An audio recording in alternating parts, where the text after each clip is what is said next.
कैसे हैं आप सब लोग? आपके साथ आपकी दोस्त डॉक्टर सीमा, फिर डॉक्टर सीमाज मेड टॉक्स में।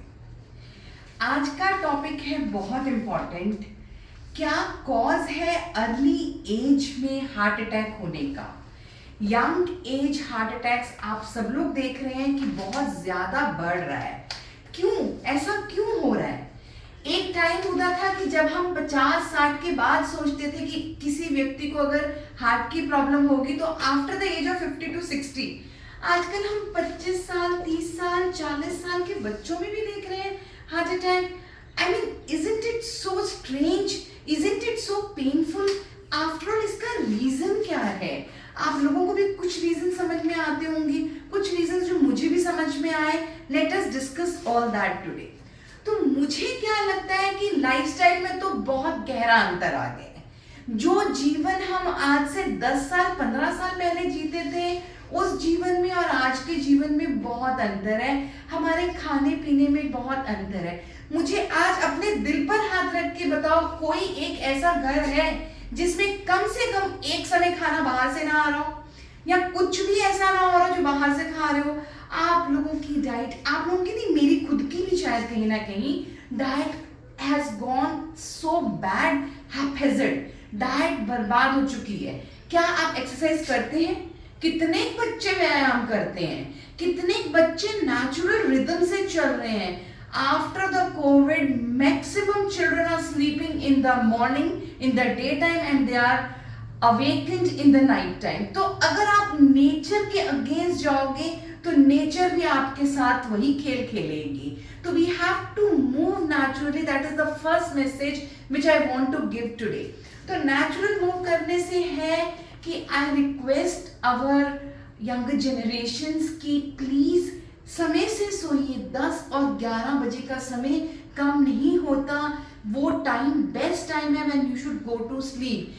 अगर आप 10 से 11 बजे सोएंगे, you will have a good sleep of 7 to 8 hours. आपको 7 से 8 घंटे की एक अच्छी नींद चाहिए। आपको लगता है कि हम 8 घंटे तो सो लिए, अगर हम रात में 2 बजे सोए, 3 बजे सोए, दिन में 11 बजे सोए, it's one and the same? No, it's not one and the same. आपकी बॉडी के हॉर्मोन्स हर समय पे अलग हैं। आपने उनका काम ही उल्टा कर दिया। जो रात को 3 बजे हार्मोन सिक्रीट होता था, अब वो अगर सुबह 7 बजे सिक्रीट होगा तो वो काम कैसे नॉर्मली करेगा? It is something to be understood. And अगर ये एक आधे दिन की बात है देन इट्स ओके, बट अगर ये चीज कंटिन्यूअसली चल रही है, this is gonna harm you. Mind it, this is gonna harm you very badly down the line. 10 साल के बाद देखेंगे ये केसेस बहुत जबरदस्त हाई हो जाएंगे। आज की तारीख में भी मैं बोलती हूँ यंगस्टर्स को, please go and get your investigations done, go get your lipid profile done, go get your blood sugars check. I am sure 50% से ज्यादा लोगों के सारे जो इन्वेस्टिगेशंस हैं दे वुड बी कहीं ना कहीं कुछ ना कुछ गलत जरूर आएगा। तो I am not blaming anyone, and just asking you all कि अपनी चीज़ों को बच्चों, the younger generation and even the people, the younger people, please थोड़ा चेंज कीजिए। देखिए, लाइफस्टाइल सबसे इम्पॉर्टेंट है और वो तो मैंने आपसे बात करी। अब अगर आप प्रोसेस्ड फूड ही खा रहे हैं तो प्रोसेस्ड फूड में क्या है? नमक बहुत ज्यादा, आपको पता भी नहीं चलता उसमें नमक बहुत ज्यादा है। नमक सिर्फ वही नहीं है जो आपको दिख रहा है, छुपा हुआ नमक भी, बिकॉज उसी से तो वो प्रिजर्व हुआ है। वो खाना अगर उससे प्रिजर्व हो तो प्रिजर्वेटिव क्या है? आप अपनी अचार और चटनियों में क्या डालते हो? तेल और नमक से ही तो उसको प्रिजर्व करते हो। तो this is such a very common बात है कि आप लोग ये बात क्यों नहीं समझ पा रहे हो कि जो प्रोसेस्ड फूड्स हैं, जो प्रिजर्व फूड्स हैं, जो फ्रोजन मील है, that is full of salt. और आपको पता है कि WHO की रिकमेंडेशंस के अनुसार एक दिन में आप कितना नमक खाना चाहिए? एक दिन में आप 5 ग्राम से ज्यादा नमक नहीं ले सकते। और 5 ग्राम नमक कितना हुआ? 1 चम्मच। और 1 चम्मच भी ऐसा नहीं कि आपने पूरा भरा, 1 चम्मच भी लेवल वाला जो होता है That is the only amount of sodium, the only amount of नमक which has been recommended by WHO. अगर आप नमक ज़्यादा लेंगे, it is going to affect your heart very badly. इसी तरीके से आपकी चीनी बहुत ज़्यादा है, आपको नहीं पता चलता, आप कार्बोहाइड्रेट्स, मीठा किसी तरीके से भी खा रहे हैं, आपको मालूम है आपकी चीनी how much is recommended? That is 30 grams of sugar is recommended per day, जिसका मतलब कि 6 चम्मच। तो आप इससे भी ऊपर जा रहे हो। इसी तरीके से प्रोसेस्ड फूड्स में फिर क्या है, फैट भरा हुआ है।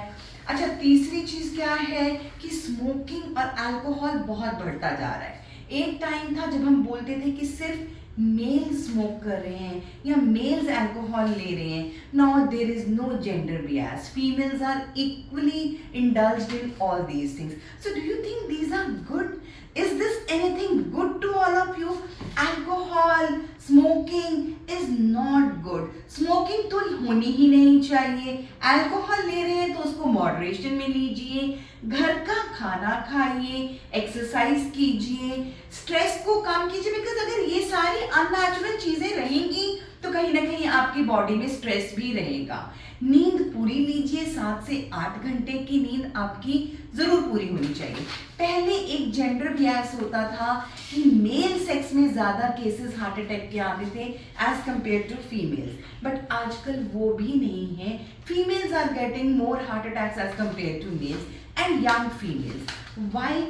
पहली चीज, आपके जो मेंस्ट्रुएशन साइकिल है ये आपकी बहुत प्रोटेक्टिव है, बट ड्यू टू दिस जो आपकी ये जो तेजी से जिंदगी चल रही है, जो स्ट्रेसफुल लाइफ है, जो लाइफस्टाइल मेजर्स हैं, जो न्यूक्लियर फैमिलीज का चलन आ गया, वेरिन आपको कोई इमोशनल सपोर्ट जो आपको अपनी बड़े बुजुर्गों से मिलती थी वो भी नहीं मिल रही, स्ट्रेस लेवल्स हैं, तो females are attaining menopause at a very early age. आजकल 35 से 40 साल की फीमेल्स मेनोपॉज अटेन कर रही हैं। यू नो, पहले होता था कि 45 टू 55 की एज होती थी मेनोपॉज, आजकल 35 टू 45 की एज होती जा रही है मेनोपॉज की। तो 10 साल पहले ही मेनोपॉज की एज आपकी कम हो रही है। मेनोपॉज आपको जल्दी आ रहा है, ईस्ट्रोजन का जो प्रोटेक्टिव इफेक्ट था वो आपका खत्म हो रहा है, तो आप मेल्स के बराबर आ गए कार्डियक अटैक्स आने के लिए। फिर आपने मेल्स के साथ साथ वही चीजों में इंडल्ज होना शुरू किया, स्मोकिंग, अल्कोहल, तो you become equal to get these kind of heart attacks. So मेरी एक हम्बल रिक्वेस्ट है, change your lifestyle, get back to normal, घर का बना हुआ खाना खाइए, स्ट्रेस फ्री लाइफ जिए और एक अच्छी नींद लीजिए। ये आपके लिए बहुत मददगार होगा। Thank you very much, thanks a lot.